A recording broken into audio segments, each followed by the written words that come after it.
You're listening to The Corbett Report. CorbettReport.com.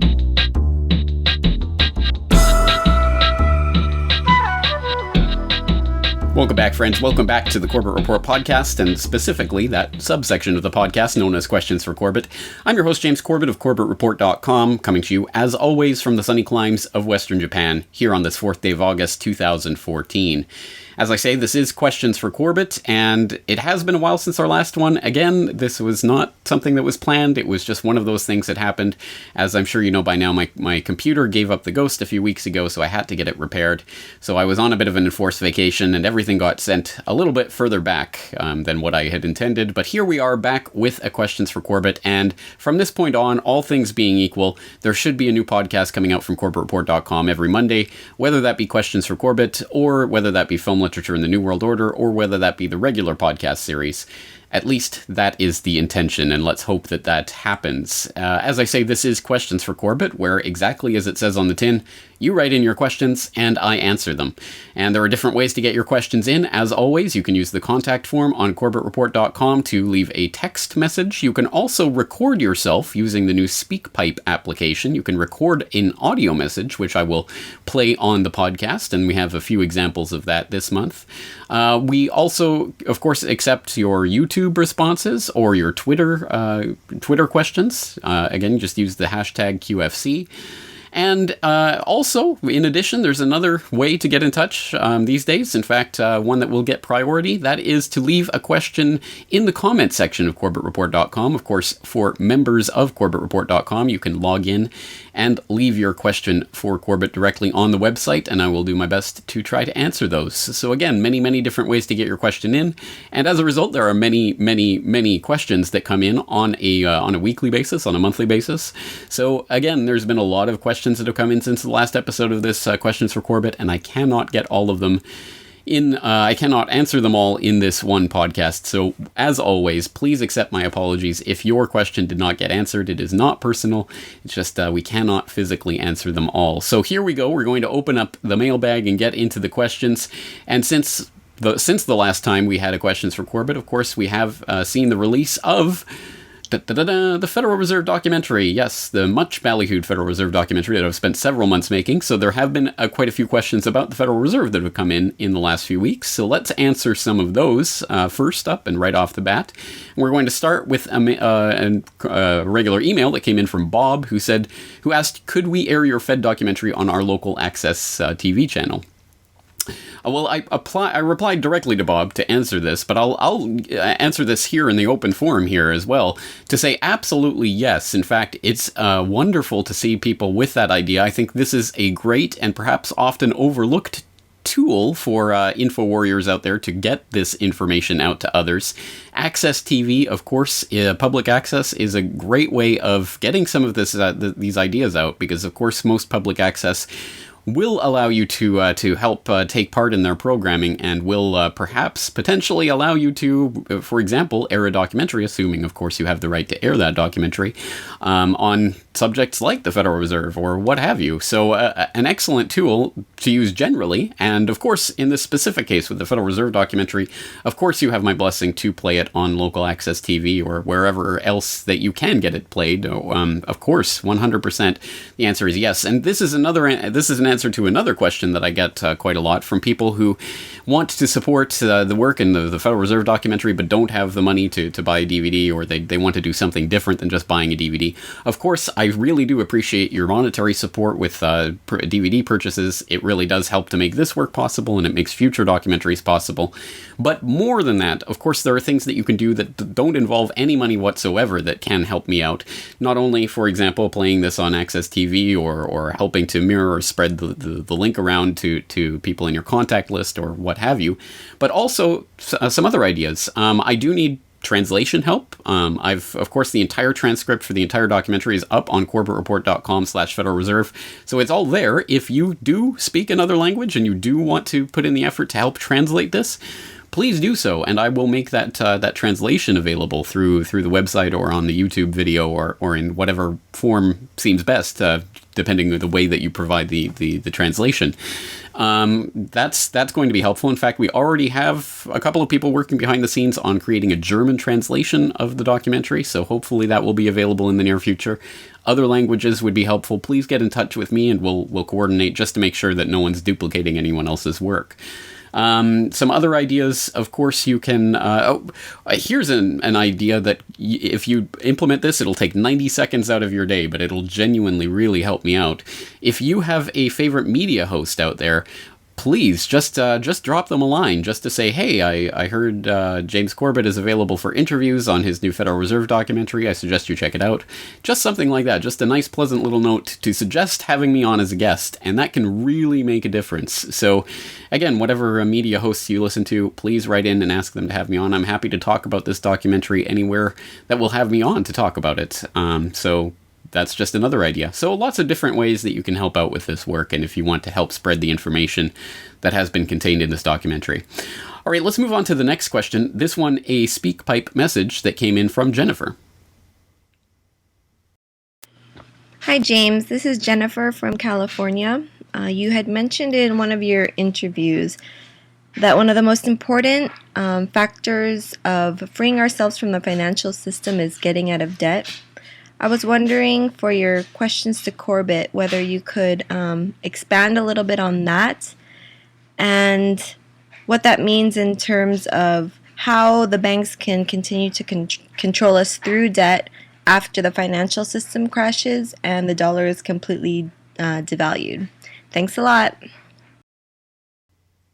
All right, Jennifer, thank you very much for that question. I do appreciate it. And it is a good question because it raises an important issue, something that I've talked about many times, the idea of debt itself as being the type of chains of enslavement referred to in the title of the documentary, Century of Enslavement, that we are tied to the bankers through these debt chains that enforce us, obligate us to work 10, 20, 30, 40 years of our life to pay off our auto loans and credit cards and mortgage debt and all of these other forms of debt that we go into in order to, well, to obviously get the goods that we want, but more importantly, from the macroeconomic point of view, to create the money itself, which most of it is created through debt to the bankers. Again, a great system if you're a banker.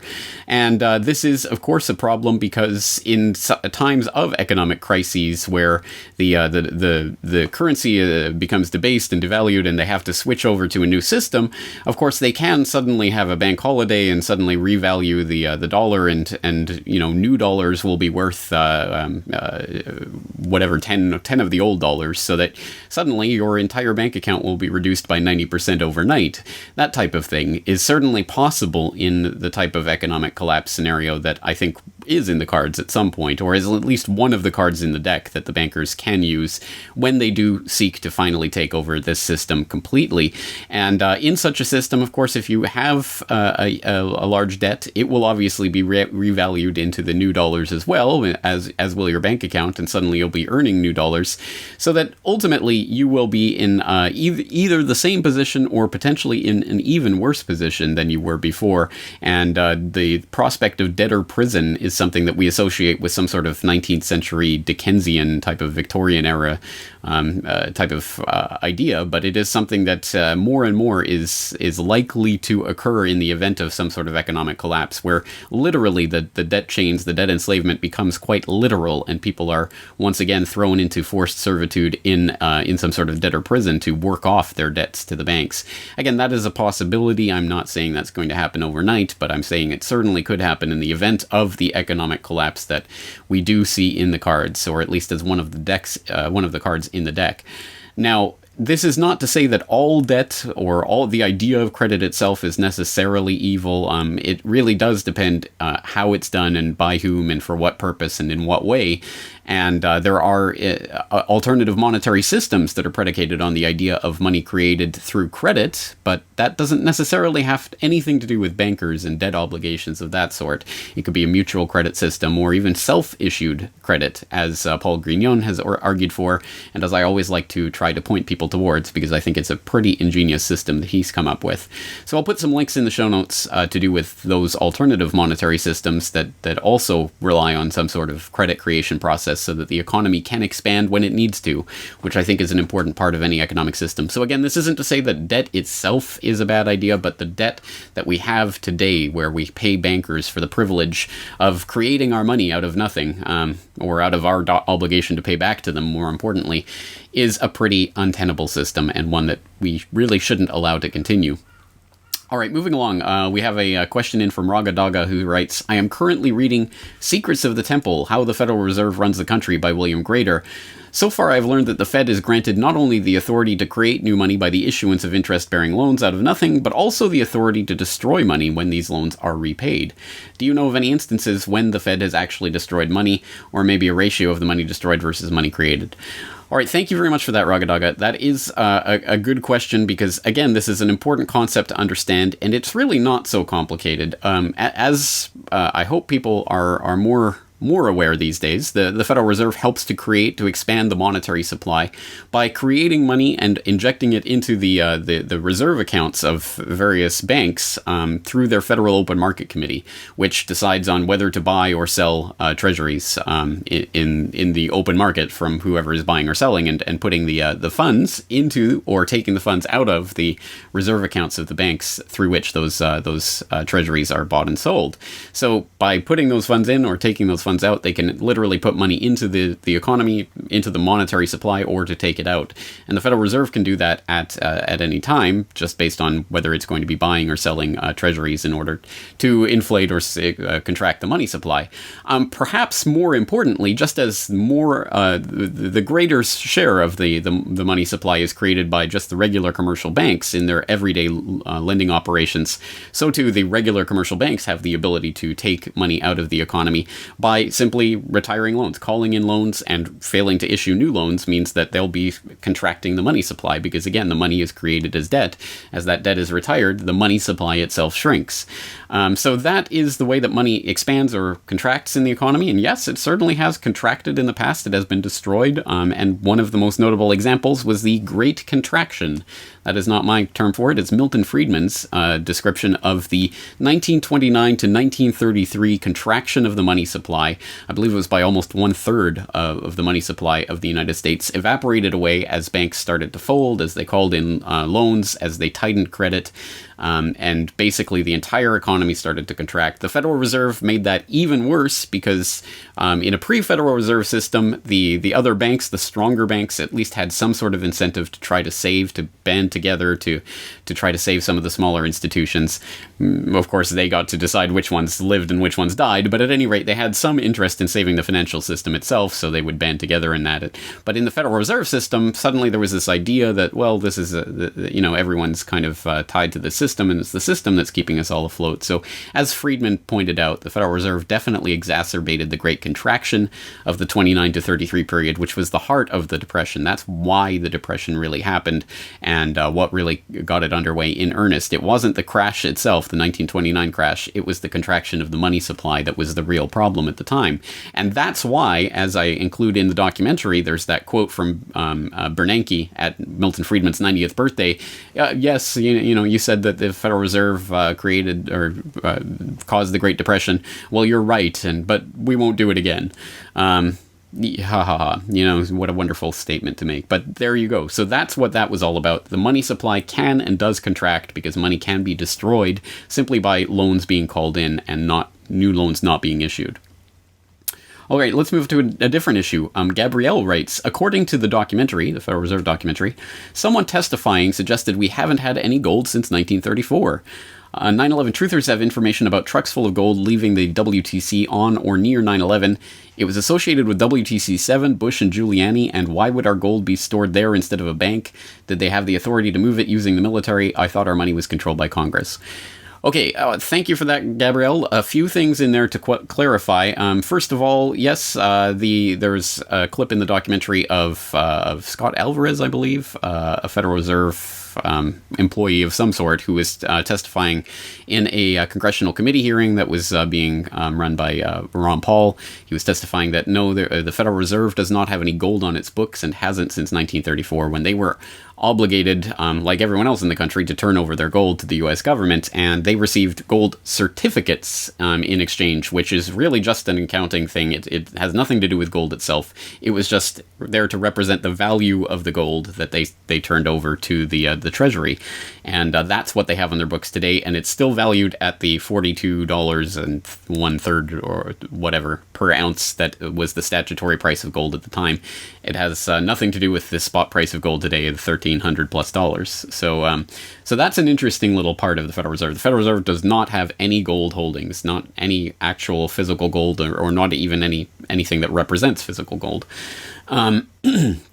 It's a slightly different issue, though, to talk about what happened on 9/11 with the gold, and basically for the full rundown on that, I'm going to direct people back to episode 67 of the podcast, the 9/11 Money Trail, where I did talk about this, and I highlighted a very good rundown, synopsis of this issue from 911research.wtc7.net, talking about precious metals in WTC4 vault, only a fraction recovered, ? And this lays it out. Basically, in the basement of 4 World Trade Center, there was a large vault that stored hundreds of millions of dollars worth of gold. It's not exactly clear exactly how much gold. There are conflicting reports from different sources, but somewhere between $650 million and $1 billion worth of gold were being stored in the vaults under 4 World Trade Center.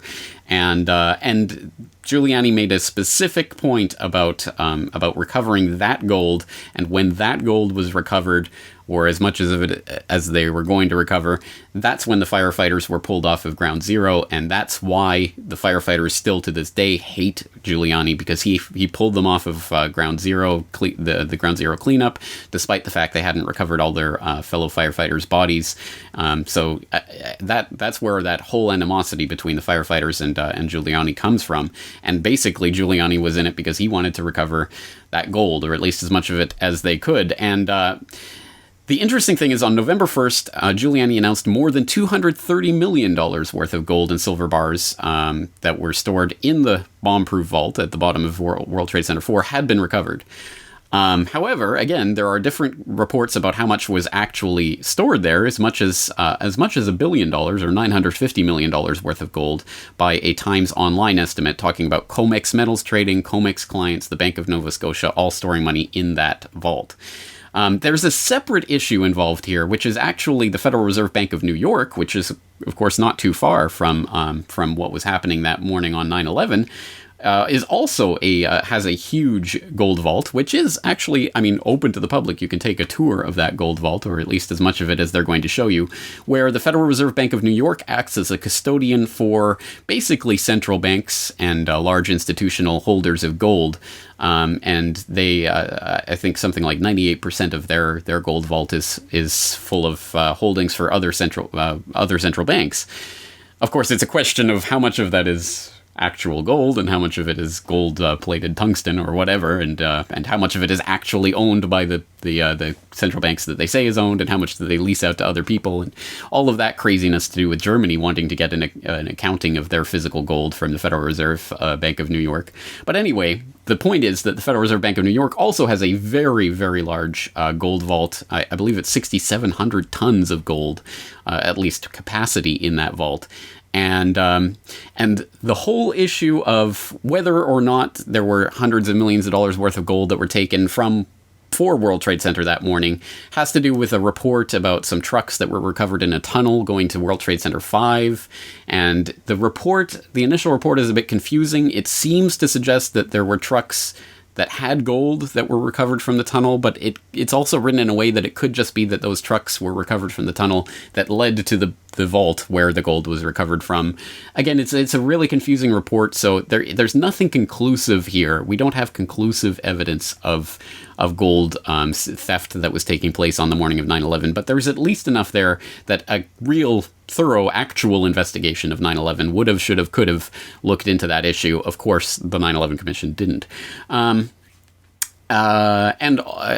Just as a side note, I don't know what to make of this, but it is interesting. If people have seen Die Hard with a Vengeance, aka Die Hard 3, that plot revolved around the idea of terrorists faking and staging this big, colorful, exciting terrorist incident in order to distract people and the police and everyone in New York from a gold vault heist that was taking place in the Federal Reserve Bank of New York gold vault. So again, one of these types of predictive programming things. I mean, if 9/11 did involve gold being stolen from the vaults of World Trade Center 4 or what have you, then was that foreshadowed in something like Die Hard with a Vengeance? I don't know. But again, just an interesting little side note on all of that. Again, I'll put some links in the show notes for all of that, so you can look into it for yourself. Okay, let's shift gears. A lot of economic stuff there. Let's shift gears into other types of issues, and let's go to the website itself for a member comment/question that came in from Timstick1, and he writes on my recent Truth Over Comfort appearance about the horrifying truth of American eugenics. He writes, "I'm interested to know your understanding of the relationship between the eugenics agenda, multiculturalism, and Frankfurt School-initiated identity politics as understood by Gilad Atzmon. In other words, how did an attempt to reduce the non-white population develop into a defense of that population and their eventual protection by the ideology of political correctness? Are the two agendas, destruction and protection of non-whites, in any way related, or are we dealing with two completely separate ideologies?" Oh, okay, this is a very important question, and I'm glad you asked it, Timstick1, because this goes to the heart of, I think, one of the most important issues that we really face. I mean, obviously, I think the eugenics agenda is a core part of what's going on in the world and has been for the century and a half that it's been formulated and out in the open. And I think even before that, I mean, there's, as I say, the ruling elite have always tried to have some sort of justification for their ruling, or at least one that they can give to people that will make them understand it. And in our scientific era, the scientific explanation is that they're just genetically superior to us, so they deserve to be rich and rule over us, is basically the eugenics agenda in a nutshell. But people look at something like the multiculturalism phenomenon being pushed by a lot of the large, globalists and globalist politicians, etc., and all of this, and the sort of attack on traditional Western culture and values and things of that sort, and they think, well, look, Europe is being overrun by Muslims, so clearly this is an attack on the white population or what have you.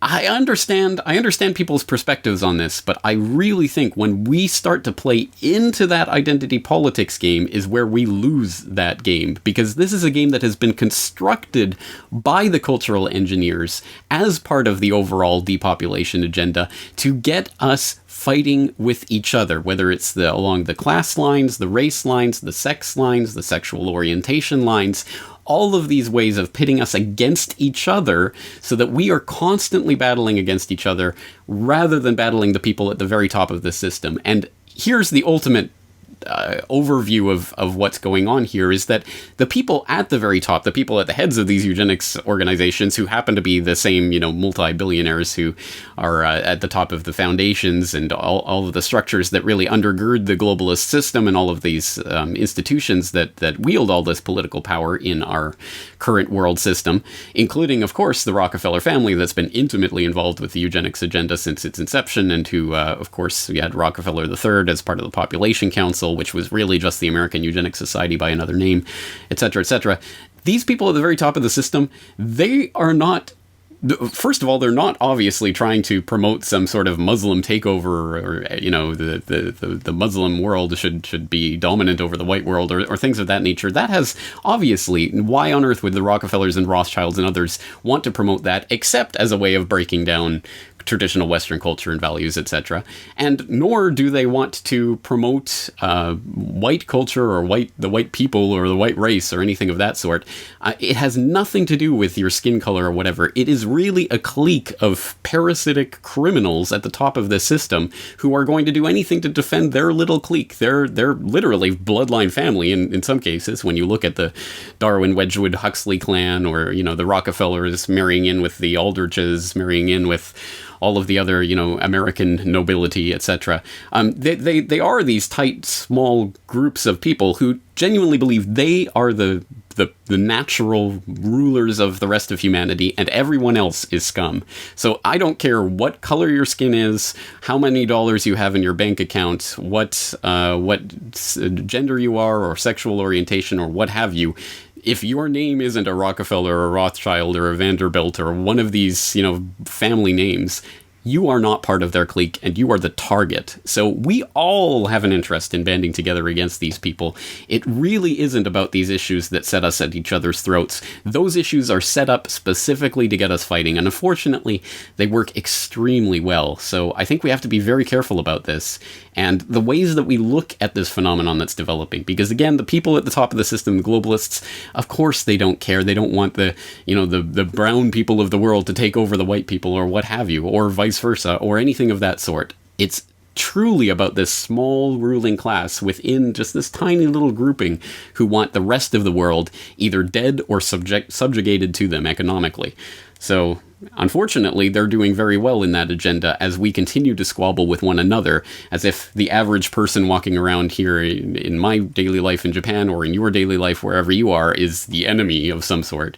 Of course, that's not the case. The true enemy is at the top of the system, the eye of the pyramid, and fighting with the other people at the bottom of the pyramid is not only pointless, but it is counterproductive because it stops us from confronting the real parasitic criminal elite who are running this system, the powers that shouldn't be.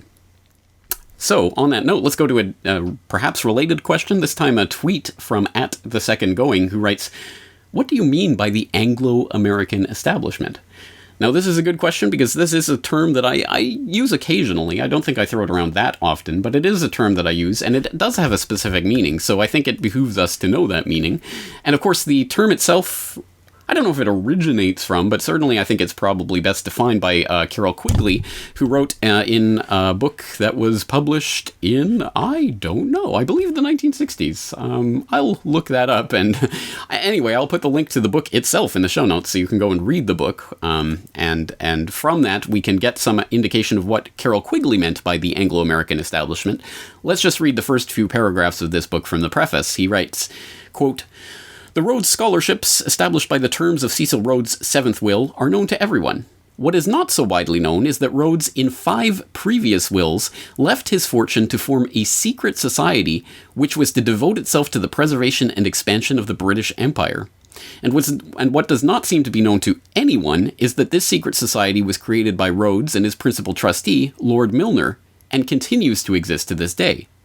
To be sure, this secret society is not a childish thing like the Ku Klux Klan, and it does not have any secret robes, secret handclasps, or secret passwords. It does not need any of these, since its members know each other intimately. It probably has no oaths of secrecy, nor any formal procedure of initiation. It does, however, exist, and holds secret meetings over which the senior members preside. At various times since 1891, these meetings have been presided over by Rhodes, Lord Milner, Lord Selburne, Sir Patrick Duncan, Field Marshal Jan Smuts, Lord Lothian, and Lord Brand. They have been held in all the British dominions, starting in South Africa about 1903, in various places in London, chiefly 175 Piccadilly, at various colleges at Oxford, chiefly All Souls, and at many English country houses such as Tring Park, Blickling Hall, Cliveden, and others. This society has been known at various times as Milner's Kindergarten, as the Round Table Group, as the Rhodes Crowd, as the Times Crowd, as the All Souls Group, and as the Cliveden Set. All of these terms are unsatisfactory for one reason or another, and I have chosen to call it the Milner Group. Those persons who have used the other terms, or heard them used, have not generally been aware that all these various terms refer to the same group. It is not easy for an outsider to write the history of a secret group of this kind, but since no insider is going to do it, an outsider must attempt it. It should be done, for this group is, as I shall show, one of the most important historical facts of the 20th century." End quote. All right, we'll leave it there. Again, the entire book is there online for you to read, and I suggest you do so to get a better handle on this group and Carroll Quigley's approach to it. Of course, this is ultimately the same type of nexus that he was writing about in Tragedy and Hope, and his other writings, and that he talked about in interviews. Again, there's an early episode of the Corbett Report podcast talking about the Round Table Group that I will include in the show notes, so you can go and listen to that and get a better grasp of these people and who they are. But this, of course, was the big quotation that's often quoted from Quigley and these powers had a far-reaching aim for international capital, the creation of a system of economic control in the hands of a very few, coordinated through the Bank for International Settlements in Basel, Switzerland, the central bank of central banks. Again, that's a paraphrase, but you can find that quote easily enough online. Now, this Anglo-American establishment concept has been taken and sort of added or used in various forms by various people, throwing around different interpretations of it and who's behind it, etc. But that's kind of the genesis of where this idea comes from.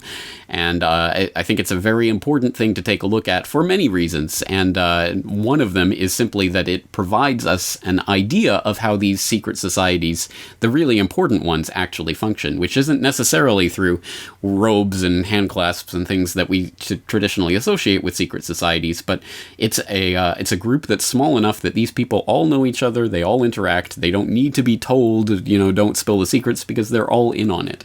And that's the inner circle of the inner circle of the inner circle. And around themselves, they construct these larger outer circles of a Bilderberg group of 125 members, or a Council on Foreign Relations of 5,000 members, or larger and larger rings of larger and larger people who may not know anything at all about the real nucleus inside the core of that group that steers the agenda. And again, that's the concept of rings within rings, which G. Edward Griffin has presented on. I'll include a link to his presentation, and which I've attempted to basically delineate in a shorter eye-opener report, which I will also include in this. So that's my first approximation and an attempt at an answer at that very expansive question. So thank you for that at the second going. Okay, next we have an email in from Vin, who writes, during her speech, some analysts are saying Christine Lagarde, was hinting that July 20th, 2014 would be a significant date, possibly the global currency reset. Your thoughts? ? Thank you for that, Vin. And for those of you out there who have no idea what Vin is talking about, he is referring to a speech, a very, very interesting, bizarre speech that was given by Christine Lagarde, the head of the IMF, back in January of this year. Now I'm going to test you numerology skills by asking you to think about the magic 7. Okay? Most of you will know that 7 is quite a number in all sorts of themes, religions, and I'm sure that you can compress numbers as well. So, if we think about 2014, all right, I'm just giving you 2014, you drop the 0, 14, 2 times 7. Okay, that's just by way of example, and we're going to carry on. So 2014 will be a milestone and hopefully a magic year in many respects. It will mark the 100th anniversary of the First World War back in 1914. It will mark the 70th anniversary, drop the 0, 7, of the Bretton Woods Conference that actually gave birth to the IMF. And it will be the 25th anniversary of the fall of the Berlin Wall. 25th. Okay. It will also mark the 7th anniversary of the financial market jitters that quickly turned into the greatest global economic calamity since the Great Depression. The crisis still lingers. Yet, optimism is in the air. We've left the deep freeze behind us, and the horizon looks just a bit brighter. So my hope and my wish for 2014 is that after those 7 miserable years, weak and fragile, we have 7 strong years. Now, I don't know whether the G7 will have anything to do with it, or whether it will be the G20. I certainly hope that the IMF will have something to do with it. All right. Again, an interesting little speech. There's more to it. I'll let you go watch the full speech, or at least the relevant video online that takes the highlights of that speech. But very interesting, and all around revolves around this magic number 7. Again, pretty strange. And one thing to keep in mind was this speech was given in January, which was before the G8 became the G7 once again, and she's referring to the G7. I mean, again, there's some interesting things in there. And basically, this video goes on to conclude, yes, that something she's referring, like when you add up all these numbers in a certain way, you get to July 20th, 2014. I include this question, although it is clearly after July 20th, 2014 right now, and July 20th was not a significant date. There was no global currency reset or what have you. I'm including this because it's an example of a phenomenon that in the entire time I've been doing the Corbett Report, I don't know if there's ever been a time in which there hasn't been some date that someone has suggested, oh, everything's going to change on this date. It's numerological. Look at, 777, something's going to happen, or what have you, whatever that date might have been. There's always some date that people are looking forward to. In this case, it was July 20th, and everyone was getting panicked. Oh, what's going to happen on July 20th? Again, it's this idea of numerology and there are numbers behind things, and the secret elite that shouldn't be, the powers that shouldn't be, are obsessed with this numerology. I see certain things in that, and I think there are certain things to that idea, but it has never, ever once been used to accurately predict any sort of event. Never. I've seen thousands of predictions. This date, that date, it's going to happen. This is going to happen on that date. Look, it's all numerological. Every single one has failed. So just working inductively here, I'm going to say that until I see someone who is actually able to predict real world events based on these numbers alone, I take them with a great big grain of salt. It's easy to come up with numbers and things after an event happens, but it seems to be impossible before the event, and hey, I'd love to be proven wrong. Someone please predict an event just based on the numbers alone. I don't think it's going to happen. But again, having said that Lagarde speech was very interesting and very strange for a number of reasons. And now people are looking at not only the 777 that went missing a couple of months ago, but now the 777 that was just shot down in Ukraine, and it was Flight 17, and all of the sevens that add up in the date that it was first flew and the date that it crashed, and all of these things. There's sevens floating around in there, and again, I mean, I'm willing to entertain the idea that there's something behind it, but as for predictive value in this, I don't see any. I've never seen anyone predict anything through these numbers, so I take it all with a hefty grain of salt. Well, let's leave that there. Let's move on to the next question. Again, a speak pipe question, this one coming in from Toby. Now, I know that there are many very smart people who may or may not work for the government that could make a teeny drone themselves for spying at events like Bilderberg meetings, the Fed closed-door meetings, spying on royal families like the Cobart, Gothas, and so on. The government has drones the size of mosquitoes and much likely smaller, so why has nobody made a drone using it against the government? I'm not talking about the drone that somebody flew over the NSA building that was huge. I'm talking about really teeny drones that have excellent microphones and cameras that can spy on these crooks. So, yeah, anyways, thanks for your time, James, and your brilliant work. All right, bye-bye. Thank you for the question, Toby. It's an interesting question, because the question, I guess, is in some way, can we use these technologies that we know they're using against us? Can we use it effectively against them? In the case specifically of these drones, I'm pretty skeptical that this could be used against the Bilderberg or whatever, because, again, I mean, they have these billions of dollars in black budgets to play with. I mean, who knows how much of this phony, funny money they have to throw around at these questions to create these technologies that we can probably only but dimly guess at from the outside. I mean, who knows, again, what's really happening in the bowels of the Pentagon and in DARPA and these other black research projects that we don't know about until many, many decades after the fact, usually. So they have all of this money and time and technology to create these technologies and these miniaturized drones. Who knows how small they really are? Of course, they admit to insect-sized drones, but I mean, who knows how small they really get and how sophisticated that technology really gets. The question is, even if we were able to get our hands on similar technology to what we think they have, some sort of miniaturized drone, an insect drone or what have you, don't you think they would have the defenses against that? Don't you think they have the ability to scan and sweep for detection devices of various sorts? I mean, sweep for bugs, as it were. Bugs, quite literally, I suppose. It just seems natural to me that they would develop the defenses against this technology at the same time they develop the technology itself.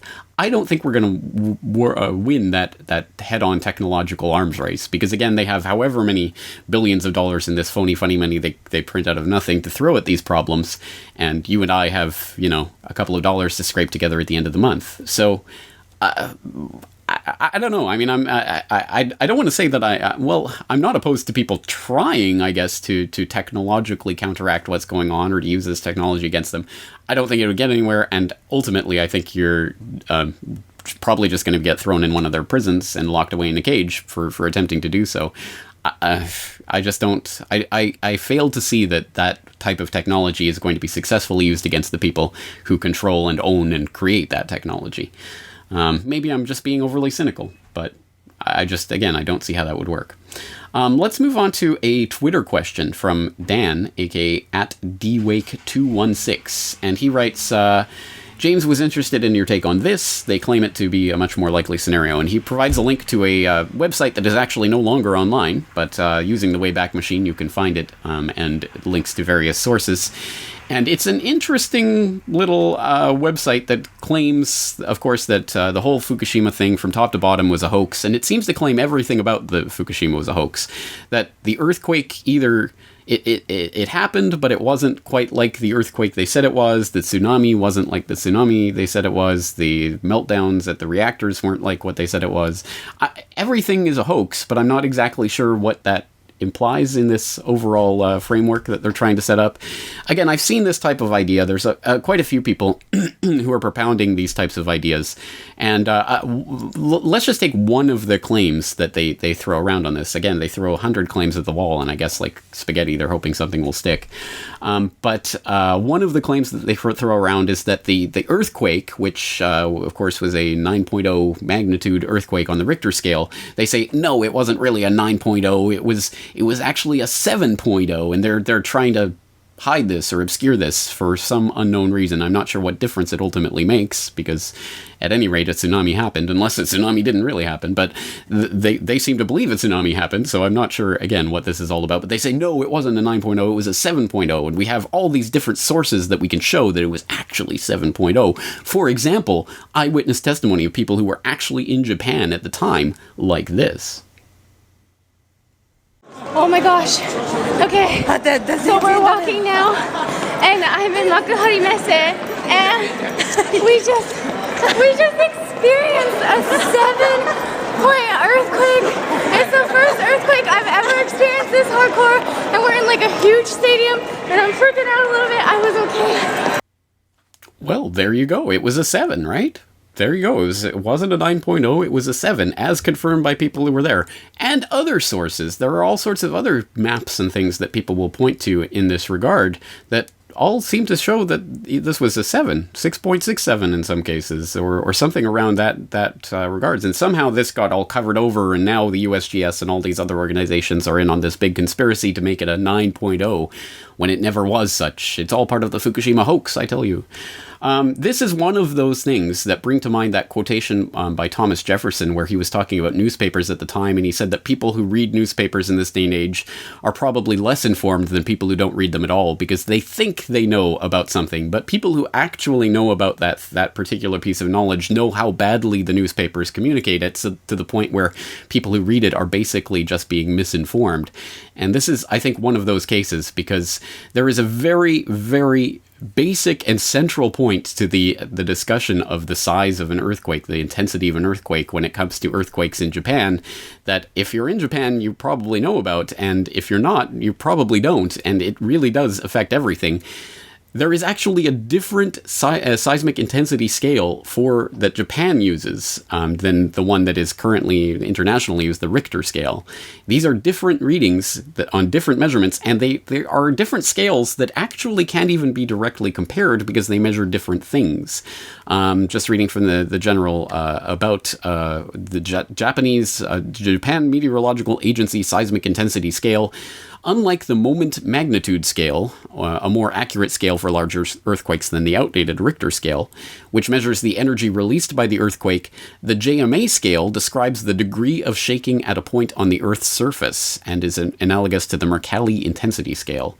The intensity of an earthquake is not totally determined by its magnitude and varies from place to place. For example, a quake may be described as Shindo, that's Japanese Meteorological Agency seismic intensity scale, Shindo 4 in Tokyo, Shindo 3 in Yokohama, Shindo 2 in Shizuoka. So there is a scale, and it's Shindo. It's measured from 0 to 7, and it measures the actual shaking at the Earth's surface at various locations. So it varies from place to place, even in the same earthquake. Now, this, again, is something that's very common. I mean, this is something that everyone in Japan knows, and probably people outside of Japan don't know about, that Japan has its own scale that they use to measure their earthquakes. And again, this runs from 0 to 7. In fact, there's 10 points in this scale because there's a weak 5 and a strong 5, a weak 6 and a strong 6, and then 7. So there's actually 10 points on this scale. It goes from 0 to 7, and it measures something different than the magnitude scale that's used for internationally. Now, any guess on what the Shindo reading of the Tohoku earthquake of 2011 was? That's right, it was 7, the strongest, 7.0. It was a 7 on the Shindo scale. And if you ask anyone in Japan how strong was this earthquake, if you ask a Japanese person, like I asked my wife not so long ago, how strong was this earthquake? She said it was a 7, because that's how Japanese have been told about this. That's in the Japanese Meteorological Agency seismic intensity scale. It was a 7. So that's where a lot of this confusion comes from. And even the maps that these people who are putting this out point to, they say, no, there's some confusion between the Shindo scale and the Richter scale. But look, you can get this confirmed by different sources. Look, this map, for example, shows the Richter scale measurements. And it shows there was a 5.6 just 24 miles from the epicenter, or a 6.67 at the strongest intensity. And they put this map out there, and it comes from the Japanese Meteorological Agency and different sources. So it looks like it's very professional and it's very officially sourced. But it's actually kind of head-scratching, because, well, not head-scratching, head-slapping, more like it, because if you look at the source they provide, that they say, no, this is Richter scale, it's saying 6.67 on the Richter scale, right next to that 6.67, it says, in Japanese, it says Shindo 7, Shindo. It's the Shindo scale, and it says right there in Japanese. But obviously, the people who put this out can't read Japanese and don't really understand the system that they're talking about. It's really, I mean, it's just, you've got to shake your head and wonder, because at the most gracious interpretation, the people who forward this myth are just ill-informed, shall we say, and don't know what they're talking about, and forwarding this misinformation. At the other end of the scale, of course, it could be deliberate disinformation to muddy the waters. At either way, they've got it wrong. And these are just some of the basic things that, again, it's just such basic knowledge here in Japan, but people outside of Japan probably don't know about it and don't know how to read Japanese and things of that nature, so they just can't actually understand this information. And it's sad that this gets propounded and gets believed by people outside who have every reason to believe, well, someone's writing this on the internet, why would they be lying to me? Or how could they possibly get it wrong? So again, don't take my word for it. Look at some of the links I'll provide in the links section, the show notes. And again, we have to be smarter about these types of things, because there are people out there who either don't know what they're talking about or do know what they're talking about, who are spreading bad information about things like this that lead to a lot of confusion. All right, let's leave that there. Let's move on to Eddie, who writes, I am sure you are aware of the Ebola virus in Western Africa that has killed hundreds and infected over 1,000 people. My question is that, will the Ebola virus mutate and kill 90% of us all, or is it just more fear-mongering from the MSM? Yes, this is a very timely question, obviously, with this current Ebola outbreak taking up some headlines and a lot of people concerned about it, and I think for good reason. There's different takes on this. Some people, like John Rappaport, is basically saying that this whole thing is a hoax and that Ebola is not nearly so contagious as they're saying it is. And for example, you can read his Ebola covert op in a hypnotized world for more on his take on it. But I think ultimately this this phenomenon seems slightly different than the swine flu of a few years ago, because the swine flu, as we now know, and it's been admitted, it's been investigated by the European Council and others, it was a stage-managed crisis that was really perpetrated and hyped by the World Health Organization, specifically people on their panel for declaring a pandemic emergency, who were themselves connected to the very companies that made the swine flu vaccines that were rushed out in the wake of this to capitalize on that really stood to make, I mean, the companies made billions of dollars off of these vaccine contracts, or hundreds of millions. I mean, it was clearly a big swindle that went on in the name of this hype that they themselves created, and ended up killing far fewer people than the average flu virus does. So the swine flu virus was a lot of hype, a lot of panic and commotion. There was the monetary part of that. There was also some, obviously they moved the football further down the field in terms of implementing medical martial law. I've got a podcast episode about that you can listen more about that, and how they put in a lot of legislation to deal with potential future pandemics on the back of that swine flu hysteria. I think the Ebola thing that's happening right now is different. It doesn't look like they were prepared for this beforehand, and it doesn't look like they're trying to... In fact, there are certain vaccines, or at least potential vaccines, that are actually being blocked by the FDA right now. So again, I think this is a different phenomenon entirely. My sense, again, this is just speculation, my sense is that this is a genuine Ebola outbreak that they are piggybacking on right now, and they're doing crazy things like sending people to the United States, to Germany, to get treated for this in regular hospitals, not under any really specific type of quarantine other than a little tarpaulin that they pull around the bed. I mean, it's ridiculous what they're doing right now. Absolutely unprecedented in previous Ebola outbreaks, what they're attempting to do with this. My sense is that they are trying to spread the panic, certainly, and I don't think that this is the big depopulation bioweapon that they're releasing right now, but I think it is preparatory to that, and I think ultimately, at some point, a bioweapon release is going to be the depopulation tool of choice when we get to that part of the endgame, and I don't know how far away that is, but I think ultimately that will be used. And events like this, I think, are going to be preparatory to that, seeing how the population reacts to it, seeing how the fear and the hype spread through the media, seeing what they can put out there, how much they can manipulate just the scientific understanding. They're trying to say that this isn't really communicable through air, but in fact, recent research has shown that Ebola is communicable in that way. So again, I mean, there's so many different aspects to this. I don't think that ultimately, my sense isn't that this is a staged bioweapons release. But again, that's speculation as well. And as staged bioweapons releases could happen in a lot of ways. There could be genuine accidents that come from government research facilities that end up spreading out into the population. There could be deliberate spreading of bioweapons by crazed lone nut rogue scientists who just, there's too many of us, let's get rid of some. The sort of 12 Monkeys or V for Vendetta scenario. Or there could be, of course, the staged, managed one that comes from the top, as in depopulation now. So again, there's so many possibilities to sort through, and again, the action will be in the reaction. But however it plays out, it plays into their hands insofar as it actually helps to spread the panic and helps to move the football even further down the field towards eventually the implementation of medical martial law. So I think we have to be very wary of that. And again, I'll put in a link to that podcast so you can read more about that.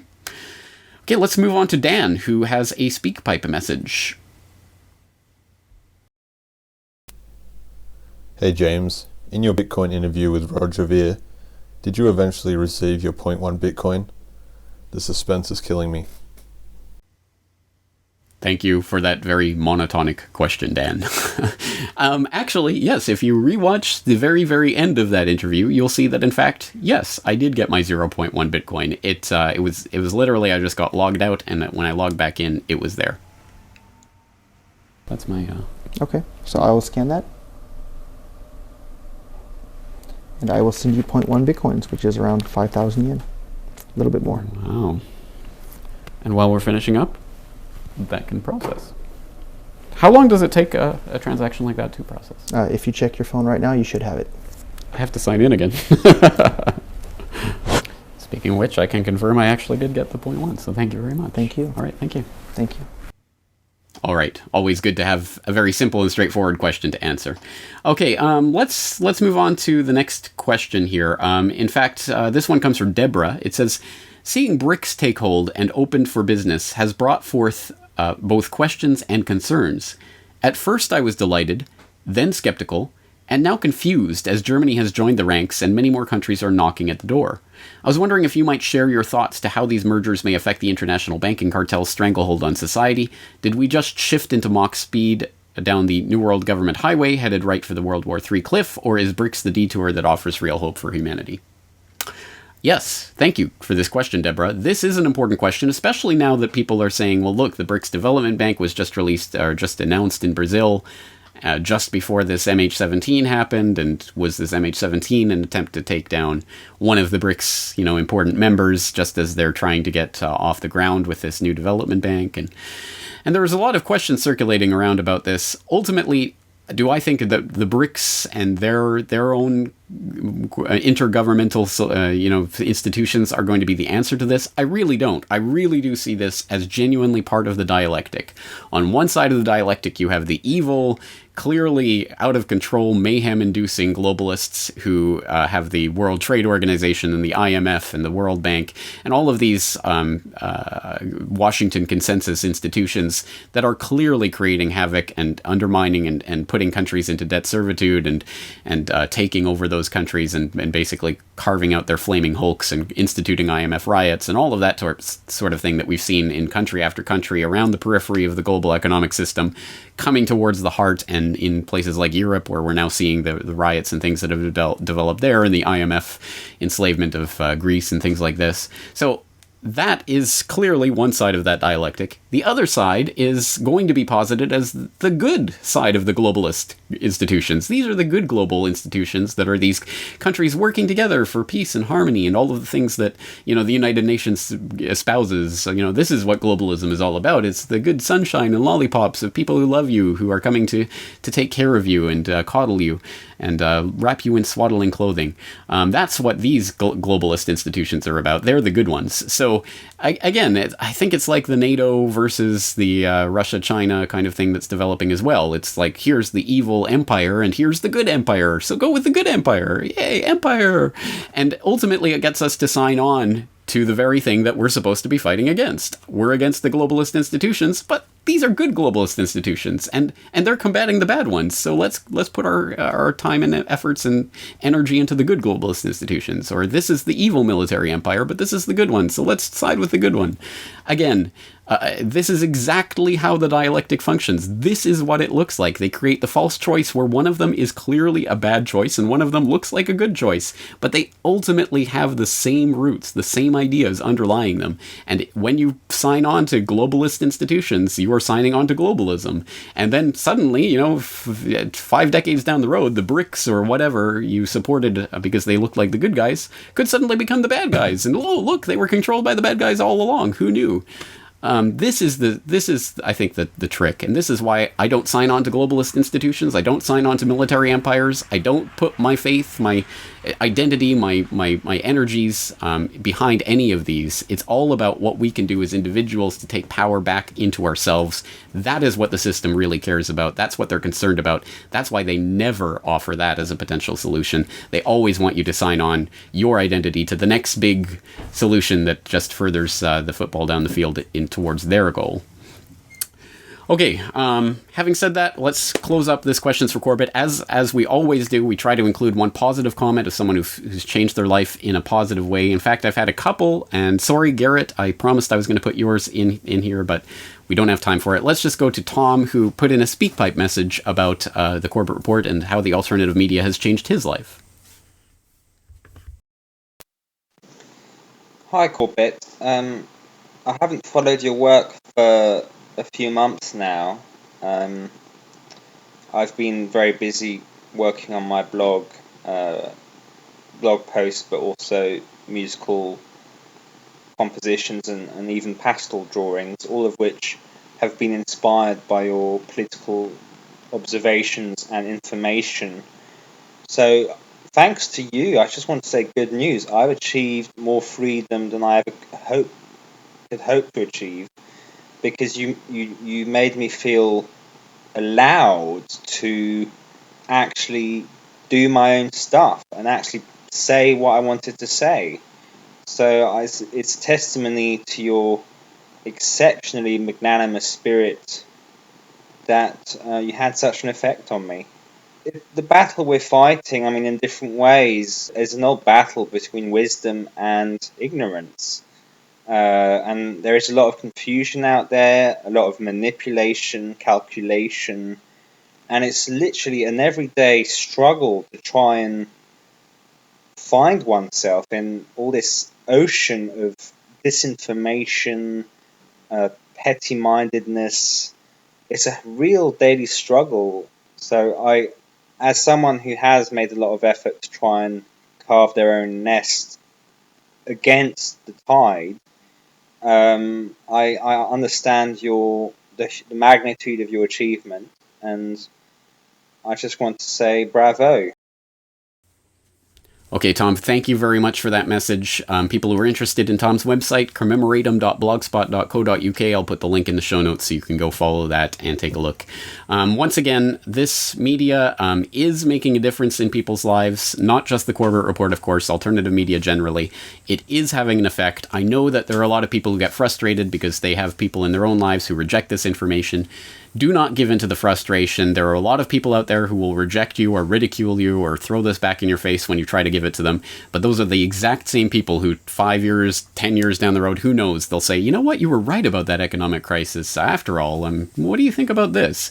And you will be surprised how that plays out. You never know how the seeds you plant will flower. And maybe you'll never even see that flowering yourself. Maybe it'll happen some other time in some other way. But you are planting seeds out there by helping to spread this information, and it is making a difference in people's lives. So my hat's off to all of you out there for helping to make this possible.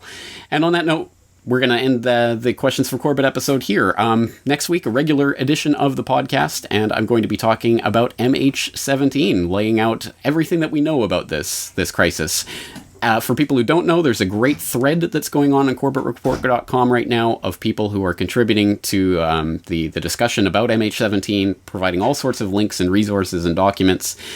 I will let you look at that, and of course, if you want to participate, CorbettReport.com members, if you sign up for a membership, you can log in and leave your comments. I will use those as part of the basis for next week's podcast. So get your comments in over the course of the next week, and we will incorporate them into the next podcast. And until then, I'm James Corbett at CorbettReport.com. Thank you for tuning in.